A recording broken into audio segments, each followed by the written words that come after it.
അൽഹംദുലില്ലാഹി റബ്ബിൽ ആലമീൻ അസ്സലാത്തു വസ്സലാമു അലാ അഷ്റഫിൽ മുർസലീൻ വഅലാ ആലിഹി വസഹ്ബിഹി അജ്മഈൻ അമ്മാ ബഅദ്. ഏറ്റവും പ്രിയപ്പെട്ട എൻ്റെ അധ്യാപകരെ, എൻ്റെ സഹപാഠി സുഹൃത്തുക്കളെ, അസ്സലാമു അലൈക്കും വറഹ്മത്തുള്ളാഹി വബറകാതുഹു. ഞാൻ ഇന്ന് നിങ്ങളുടെ മുമ്പിൽ ഇവിടെ അവതരിപ്പിക്കാൻ പോകുന്ന വിഷയം എന്ന് പറയുന്നത് ബന്ധങ്ങൾ എന്നൊരു വിഷയത്തെക്കുറിച്ചാണ്. ബന്ധങ്ങൾ നമ്മൾ ജീവിച്ചു കൊണ്ടിരിക്കുന്ന ചുറ്റുപാടിൽ എന്നും നമുക്ക് ആവശ്യമുള്ളതും ജീവിതകാലം മുഴുവൻ നമ്മൾ കൂടെ കൊണ്ട് നടക്കേണ്ടതുമാണ് ബന്ധങ്ങൾ എന്ന് പറയുന്നത്. അത് ഏറ്റവും ആദ്യം ഞാൻ പറയാൻ ഉദ്ദേശിക്കുന്നത് നമ്മളും അള്ളാഹുമായിട്ടുള്ള ബന്ധത്തെക്കുറിച്ചാണ്. നമുക്ക് ജീവിതത്തിൽ ഭയം, നഷ്ടം, ഒറ്റപ്പെടൽ തുടങ്ങി നിരവധി പ്രതിസന്ധി ഘട്ടങ്ങളിലൂടെ നമ്മൾ കടന്നു പോകുന്നു. അപ്പോൾ അള്ളാഹു പറയുന്നുണ്ട്, ഖാലല്ലാഹു തആല ലാ തഖാഫ, നിങ്ങൾ ഒരിക്കലും ഭയപ്പെടരുത്, ഇന്നനി മാക്കും അസ്മൗ വാറാം, ഞാൻ എപ്പോഴും നിങ്ങളുടെ കൂടെ തന്നെയുണ്ട്, നിങ്ങൾ പറയുന്നതെല്ലാം കേൾക്കുകയും കാണുകയും ചെയ്യുന്നുണ്ടെന്ന് അള്ളാഹു നമ്മുടെ അടുത്ത് പറയാണ്. ഇങ്ങനെയുള്ള അള്ളാഹുവിനെ നമ്മൾ കൂടുതൽ ബന്ധം സ്ഥാപിക്കാൻ വേണ്ടിയിട്ട് നമ്മൾ ചെയ്യേണ്ടത് അവനോട് ഒരിക്കലും ഒരാളെയും പങ്കു ചേർക്കരുത് എന്നുള്ളതാണ്. ശിർക്ക് എന്ന് പറയുന്നത് അത്രയും വലിയൊരു തെറ്റായിട്ടാണ് നമ്മൾ കണക്കാക്കപ്പെടുന്നത്. അതുകൊണ്ട് അവനെ മാത്രം ആരാധിക്കുക, അവനോട് ഒന്നിനെയും പങ്കു ചേർക്കാതിരിക്കുക എന്നുള്ളതാണ് അവനോട് നമ്മൾ ഏറ്റവും ആദ്യം ചെയ്യേണ്ടത്. പിന്നീട് 5 വക്ത് നമസ്കാരം അത് നമ്മൾ നിലനിർത്തണം. അള്ളാഹു പറയുന്നുണ്ട്, നിങ്ങൾ നിന്ന് നിസ്കരിക്കുക, അതിന് നിങ്ങൾക്ക് കഴിഞ്ഞില്ലെങ്കിൽ നിങ്ങൾ ഇരുന്ന് നിസ്കരിക്കുക, അതിനും നിങ്ങൾക്ക് കഴിയുന്നില്ലെങ്കിൽ നിങ്ങൾ കിടന്നുകൊണ്ട് നിസ്കരിക്കുക, അതിനും നിങ്ങൾ കഴിയാത്ത അവസ്ഥയിലാണെങ്കിൽ നിങ്ങൾ ചെരിഞ്ഞു കിടന്ന് നിസ്കരിക്കുക, അതിനും നിങ്ങൾക്ക് കഴിഞ്ഞില്ലെങ്കിൽ കണ്ണുകൊണ്ട് നമസ്കരിക്കുക, അതിനും കഴിയില്ലെങ്കിൽ അള്ളാഹു പറയുന്നത് നിങ്ങൾ ഹൃദയം കൊണ്ട് നമസ്കരിക്കുക എന്ന് നമ്മളോട് പറയുന്നുണ്ട്. അതിനർത്ഥം എന്താണ്? നമസ്കാരം എന്നുള്ളത് അത്രയും പ്രധാനപ്പെട്ട ഒരു കാര്യമായതുകൊണ്ടാണ് അള്ളാഹു അത്രയും ആയത്തിൽ അതിനെ എടുത്തു പറയുന്നത്. അതുകൊണ്ട് അത് നിലനിർത്തുക. അപ്പോൾ നമ്മൾ എന്ത് ചെയ്യും? അള്ളാഹുമായിട്ട് കൂടുതൽ അടുക്കാൻ ഉള്ള ഒരു കാരണമായിട്ട് തീരും. പിന്നെ നമുക്ക് കുറേ ആവശ്യങ്ങളും ആഗ്രഹങ്ങളൊക്കെ ഉണ്ടാവും. നമ്മുടെ ജീവിതമാണ്, കുറേ ആവശ്യങ്ങളും ആഗ്രഹങ്ങളും ഉണ്ടായി തീരും. അതെല്ലാം എന്ത് ചെയ്യണം? നമ്മൾ അള്ളാഹുവിനോട് മാത്രമായിട്ട് ചോദിക്കണം എന്നുള്ളതാണ്. പിന്നെ രണ്ടാമത് പറയുന്ന ഒരു ബന്ധം എന്ന് പറയുന്നത് മാതാപിതാക്കളായിട്ടുള്ള ബന്ധമാണ്. അത് നമ്മൾ പറയുമ്പോൾ എന്ത് ചെയ്യണം? മാതാപിതാക്കളാണ്. നമ്മളെ മാതാപിതാക്കളോട് നമ്മൾ എങ്ങനെ സഹവർത്തിക്കണം എന്നുള്ളത് നമുക്ക് കൂടുതൽ പറയേണ്ട ആവശ്യമില്ല, നമ്മൾ പഠിച്ചുകൊണ്ടിരിക്കുന്ന കാര്യങ്ങളാണ്. ഇതിൽ ഞാൻ ഒരു കഥ പറയാം. നമ്മൾ കേട്ടിരിക്കുന്ന കഥയാണ്. ഒരു വയസ്സായ ഒരു അച്ഛനും മകനും ഇങ്ങനെ പുറത്തിരിക്കുന്ന സമയത്ത് ഒരു കാക്ക വന്നിരിക്കുകയാണ്. അപ്പോൾ ആ അച്ഛൻ ചോദിക്കും മകനോട്, മോനെ അതെന്താണെന്ന് ചോദിക്കും. അപ്പോൾ ആ മകൻ പറയും, അച്ഛാ അതൊരു കാക്കയാണെന്ന് പറയും. ആ അച്ഛൻ കുറച്ച് സമയം ഇങ്ങനെ നോക്കിയതിന് ശേഷം വീണ്ടും ചോദിക്കും, മോനെ അതെന്താണെന്ന് ചോദിക്കും. അപ്പോൾ ആ മകൻ ഒന്നിങ്ങനെ നോക്കിയിട്ട് പറയും, അച്ഛാ അതൊരു കാക്കയാണ്, ഞാൻ നേരത്തെ പറഞ്ഞില്ലെന്ന് പറയും. അച്ഛൻ വീണ്ടും ആ ചോദ്യം ആവർത്തിക്കുകയാണ്, മോനെ അതെന്താണെന്ന് ചോദിക്കും. അപ്പോൾ ആ മകന് ദേഷ്യം വരും. അപ്പോൾ ആ മകൻ ഇങ്ങനെ പറയും, ഞാൻ അച്ഛനോട് എത്ര പ്രാവശ്യം പറയണം, ഞാൻ നേരത്തെ പറഞ്ഞില്ല അതൊരു കാക്കയാണ്. ആ അച്ഛൻ എന്താണ് വീണ്ടും അതേ ചോദ്യം ചോദിക്കുകയാണ്. അങ്ങനെ ഇരിക്കെ അച്ഛൻ കുറച്ച് കഴിഞ്ഞ് അകത്തോട്ട് പോയിട്ട് ഒരു ഡയറി ആയിട്ട് തിരിച്ചു വരികയാണ്. എന്നിട്ട് ആ ഡയറിയിൽ ഒരു പേജ് എടുത്തിട്ട് മകന് കാണിച്ചു കൊടുക്കും, ഇതൊന്ന് വായിച്ച് കേൾപ്പിക്കാവോ എന്നെ എന്ന് ചോദിച്ചു. അപ്പോൾ ആ മകൻ എന്ത് ചെയ്യാണ്? ഞാൻ വായിച്ചു തരാമെന്ന് പറഞ്ഞിട്ട് വായിക്കാൻ തുടങ്ങുകയാണ്. അതിലിങ്ങനെ അച്ഛൻ എഴുതി തുടങ്ങിയിട്ടുണ്ട്, ഇന്ന് എൻ്റെ മകന് 3 വയസ്സ് തികയുകയാണ്, അതിൻ്റെ സന്തോഷത്തിലാണ് ഞാൻ, ഇങ്ങനെ തുടങ്ങി മകനെ വർണ്ണിക്കുന്ന കുറേ കാര്യങ്ങൾ അതിൽ എഴുതിയിട്ടുണ്ട്.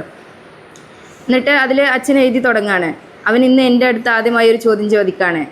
പുറത്തിങ്ങനെ ഇരിക്കുമ്പോൾ അച്ഛ അതെന്താണെന്ന് ചോദിക്കും. അപ്പം ഞാൻ പറയും, മോനെ അതൊരു കാക്കയാണെന്ന് പറയും. ആ മകൻ വീണ്ടും ആ ചോദ്യം ചോദിക്കുകയാണ്, അച്ഛ അതെന്താണ്?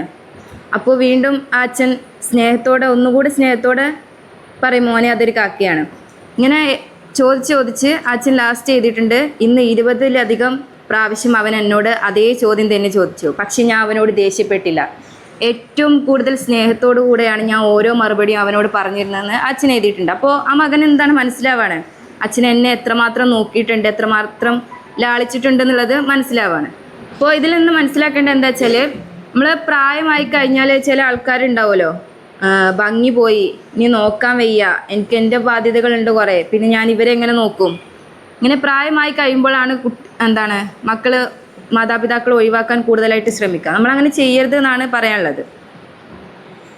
പിന്നെ റബ്ബി റഹ്മുമാ കമാ റബ്ബയാനി സഗീറ, ഈ ഒരു പ്രാർത്ഥന നമ്മൾ എന്ത് ചെയ്യണം? നമ്മൾ എപ്പോഴൊക്കെ അവരെക്കുറിച്ച് ഓർക്കുന്നു, അല്ലെങ്കിൽ എപ്പോഴൊക്കെ നമ്മൾ അള്ളാഹുവിനോട് എന്തെങ്കിലും പറയുന്നു, അപ്പോഴൊക്കെ നമ്മൾ ഈ പ്രാർത്ഥന എപ്പോഴും പ്രാർത്ഥിക്കണം എന്നാണ് പറയാനുള്ളത്. മൂന്നാമത്തെ ഏറ്റവും ഒരു ബന്ധം എന്ന് പറയുന്നത് കുടുംബ ബന്ധത്തെക്കുറിച്ചാണ്. കുടുംബ ബന്ധം എന്ന് പറയുമ്പോൾ നമുക്ക് എന്താണ്, നമ്മളെ കുടുംബക്കാരൊക്കെ നമ്മൾ എപ്പോഴും സന്ദർശിക്കാറും കാണാറൊക്കെ ഉണ്ടല്ലോ. അങ്ങനെ ചെയ്യാത്തവരുണ്ട്. കുടുംബബന്ധം എന്ന് പറയുമ്പോൾ നബി സല്ലല്ലാഹു അലൈഹി വസല്ലം അതിലൊരു ചരിത്രത്തിലൂടെ ഞാൻ പറഞ്ഞു പോവാണ്.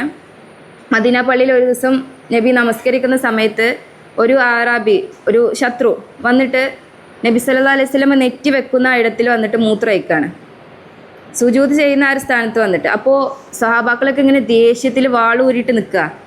ആ സമയത്ത് നബി എഴുന്നേറ്റ ശേഷം സഹാബാക്കൾ ചോദിക്കുക, അങ്ങ് അവിടുന്ന് ഒരു സമ്മതം നൽകുകയാണെങ്കിൽ ഇപ്പം ഞങ്ങൾ അവൻ്റെ തല വെട്ടുമെന്ന് പറയാണ്. ആ ഒരു സമയത്ത് നബി പറയുന്നു, തൊട്ട് പോരുത് അവനെന്ന് പറഞ്ഞിട്ട് ആ അറാബിനെ എന്ത് ചെയ്യാണ്, പുറത്തേക്ക് സുരക്ഷിതമായിട്ട് എത്തിക്കുകയും പുഞ്ചിരിയോടെ ആ അറാബിനെ പറഞ്ഞു വിടുകയാണ് ചെയ്യുന്നത്. അപ്പോൾ അവരിങ്ങനെ ചോദിക്കുക, അങ്ങനെ എന്തിനാണ് നബി അങ്ങനെ ചെയ്തതെന്നൊക്കെ ഇങ്ങനെ ചോദിക്കുന്ന സമയത്ത് അതേ സമയത്ത് തന്നെ നബി കുടുംബബന്ധം മുറിച്ച ഒരു വ്യക്തിനെ പള്ളിയിൽ കയറാൻ അയക്കാതെ എന്ത് ചെയ്യാണ്, പുറത്തോട്ട് ആട്ടി ദേഷ്യപ്പെട്ട് പറഞ്ഞു വിടാണ്. അപ്പോൾ സഹാബാക്കൾ ഇങ്ങനെ അന്തളിച്ചിക്കുക, അയാൾ നിസ്കരിക്കാൻ വന്ന ഒരു വ്യക്തിനെ എന്തിനാണ് ഇത്ര ദേഷ്യത്തോടെ എന്തിനാണ് വിടുന്നത് എന്നിങ്ങനെ ചോദിക്കുകയാണ്. അപ്പോൾ നബി പറയാണ്, കുടുംബബന്ധം മുറിച്ച ആ ഒരു വ്യക്തിക്ക് അള്ളാഹുവിൻ്റെ ഭവനത്തിൽ പ്രവേശിക്കാനുള്ള അവകാശം പോലും ഇല്ല. അങ്ങനെയാണ് നബി പറയുന്നത്. അതിനുശേഷം എന്താണ് സഹാബാക്കൾ ഇങ്ങനെ ചോദിക്കുക, ഇത്രയൊക്കെ ചെയ്യേണ്ട ആവശ്യമുണ്ടോ? അങ്ങനെ ചോദിച്ചപ്പോൾ നബി പറഞ്ഞ്, കുടുംബബന്ധം മുറിച്ച ഒരാൾ സദസ്സിൽ ഇരിക്കുകയാണെങ്കിൽ ആ സദസ്സിലേക്ക് അള്ളാഹുവിൻ്റെ മലക്കുകൾ ഇറങ്ങാൻ പോലും എന്ത് ചെയ്യാണ്, മടിക്കുമെന്ന് പറയാണ്. അപ്പോൾ ഇത്തരത്തിൽ നമ്മൾ കുടുംബബന്ധത്തെ എന്താണ് ഇങ്ങനെ നബി റസൂൽ നമ്മുടെ അടുത്ത് പറയുന്നുണ്ട്. അതുകൊണ്ട് നമ്മളെപ്പോഴും കുടുംബബന്ധത്തിൽ എന്ത് ചെയ്യുക, അവർ നമ്മളെ അടുത്ത് മിണ്ടണില്ല, അതൊക്കെ ഓക്കെ, നമ്മൾ എന്ത് ചെയ്യുക, അങ്ങോട്ട് ചെന്ന് ബന്ധം പുലർത്തുക എന്നുള്ളതാണ് നമ്മളെ കൊണ്ട് ചെയ്യാൻ പറ്റുക. പിന്നെ നാലാമതായിട്ട് പറയുന്നത് രക്തബന്ധം, അതായത് നമ്മുടെ സഹോദരി സഹോദരന്മാർ തമ്മിലുള്ള ബന്ധം. അതിൽ പറയുന്നത് എന്താ വെച്ചാൽ, നമ്മൾ ഒരു സഹോദരൻ തൻ്റെ അനിയനെ സ്നേഹിക്കേണ്ടത് എങ്ങനെയെന്ന് വെച്ചാൽ, ഒരു ഉപ്പ എങ്ങനെയാണോ മകനെ സ്നേഹിക്കുന്നത് അതുപോലെ തന്നെ നമ്മൾ എന്ത് ചെയ്യണം, തൻ്റെ അനിയനെ സ്നേഹിക്കണം. അവനെന്തെങ്കിലും ആവശ്യം വന്നാൽ അത് നിറവേറ്റി കൊടുക്കാൻ ആ ഒരു സഹോദരനെ കൊണ്ട് പറ്റണം. അവൻ അന്ന് എന്നെ എന്ത് ചെയ്തില്ല, സഹായിച്ചില്ല, അതുകൊണ്ട് ഞാൻ ഇപ്പോൾ അവനെ സഹായിക്കണില്ല എന്ന് പറഞ്ഞിട്ട് എന്ത് ചെയ്യരുത്, മാറി നിൽക്കരുത്. അതേപോലെ ഒരു സഹോദരി എന്ന് പറയുന്നത് എന്താണ്, ഒരു സഹോദരനായാലും സഹോദരിക്കായാലും ഒരു സഹോദരി എന്ന് പറയുന്നത് എന്താണ്, ഒരു ഉമ്മയുടെ സ്ഥാനം. ഉമ്മ കഴിഞ്ഞാൽ പിന്നെ ഉള്ള അടുത്തൊരു ഉമ്മയുടെ സ്ഥാനം കൊടുക്കേണ്ടത് നമ്മൾ സഹോദരിക്കാണ്. പിന്നെ അള്ളാഹു പറയുന്നത് എന്താ വെച്ചാൽ, ഞാൻ നിങ്ങളെ സഹോദരനാക്കിയത് അല്ലെങ്കിൽ സഹോദരങ്ങളാക്കി മാറ്റിയത് എന്തിനാണ്, അവർക്ക് വേണ്ടി സംരക്ഷണം നൽകണം. നിങ്ങൾ നിങ്ങളുടെ സഹോദരിയോട് അല്ലെങ്കിൽ നിങ്ങൾ സഹോദരനോട് എന്ത് ചെയ്യണം, ദയ കാണിക്കണം. അതുപോലെ നിങ്ങൾ അവരുടെ അടുത്ത് ഇരിക്കുമ്പോൾ സംരക്ഷണം നൽകണമെന്നാണ് അള്ളാഹു നമ്മോട് പറയുന്നത്. പിന്നെ പറയാനുള്ളത് നമ്മുടെ സുഹൃത്ത് ബന്ധങ്ങൾ, സൗഹൃദ ബന്ധങ്ങൾ. ഇപ്പോൾ ആധുനിക കാലത്തിൽ നോക്കുകയാണെങ്കിൽ നമ്മൾ ഒരു ഫ്രണ്ടിനെ എങ്ങനെ തിരഞ്ഞെടുക്കും? ഇപ്പോൾ ഒരാൾ നോക്കുകയാണെങ്കിൽ ഡ്രഗ്സിനെ ഒരു അടിമപ്പെടുന്ന ഒരു കാലമാണ്. അപ്പോൾ എന്താണ്, ഞാൻ ഒന്ന് വലിച്ചു, നീ ഒന്ന് വലിച്ചു നോക്ക്, അപ്പോൾ ഇത് കൊള്ളാം, ഇവൻ എന്നെ വലിപ്പിക്കുന്നുണ്ടല്ലോ, അങ്ങനെ എന്ത് ചെയ്തു, ഓല് രണ്ടാളും ഫ്രണ്ട്സായി.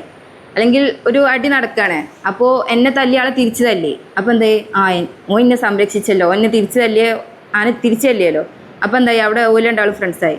നമ്മൾ ഇത്തരത്തിലാണ് എന്ത് ചെയ്യണത്, നമ്മൾ ഫ്രണ്ട്സിനെ കണ്ടെത്തുന്നത് ഈ ഒരു ആധുനിക കാലത്തിൽ. അപ്പോൾ ഇതിൽ പറയുന്നത് വെച്ചാൽ, അൽ മറു അല ദീനി ഖലീലിഹി, സൗഹൃദ ബന്ധം എന്താണ്, സ്വർഗത്തിലേക്ക് എത്തിക്കണം. അത്തരത്തിലുള്ളൊരു സൗഹൃദ ബന്ധമാണ് എന്ത് ചെയ്യേണ്ടത്, നമ്മൾ തിരഞ്ഞെടുക്കേണ്ടത്. എപ്പോഴും ഞാൻ നമസ്കരിക്കാൻ പോവാണ്, നീയും എൻ്റെ കൂടെ വാ, അങ്ങനെ നമസ്കരിക്കാൻ പ്രേരിപ്പിക്കുന്ന ഒരു സുഹൃത്തിനാവണം നമ്മൾ തിരഞ്ഞെടുക്കേണ്ടത്. അതുപോലെ നമ്മൾ എന്തെങ്കിലും ഒരു കാര്യം വിശ്വസിച്ച് ഏൽപ്പിച്ചാൽ ഓനത് നമുക്ക് ചെയ്തു തരും, നമുക്കവനെ വിശ്വസിക്കാം എന്നുള്ള ആ ഒരു നിലക്കാണെങ്കിൽ എന്ത് ചെയ്യുക, അവൻ നമുക്ക് കൂട്ടുകാരനാക്കാം. അതേപോലെ സത്യസന്ധത, നമ്മളൊരു രഹസ്യം പറഞ്ഞാൽ അല്ലെങ്കിൽ ആരോടും അവൻ പറയില്ല എന്നുള്ളത് നമുക്ക് ഉറപ്പ് വേണം. അങ്ങനെ ഒരാളെന്ത് ചെയ്യുക, നമുക്ക് സുഹൃത്താക്കിയിട്ട് മാറ്റാം. എപ്പോഴും ഇത്രയും ബന്ധങ്ങളെ കുറിച്ചാണ് ഞാൻ പറയുന്നത്. എപ്പോഴും നമ്മൾ എന്ത് ചെയ്യണം, ബന്ധങ്ങൾ ഒരുമിപ്പിക്കാൻ നോക്കണം. അതെപ്പോഴും നമ്മൾ ചെയ്യേണ്ട കാര്യമാണ്.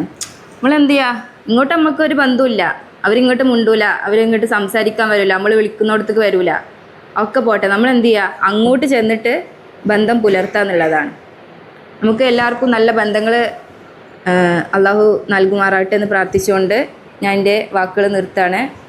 വാഹുദാവാന അൽഹംദുലില്ലാഹി റബ്ബിൽ ആലമീൻ. അസ്സലാമു അലൈക്കും വറഹ്മത്തുള്ളാഹി.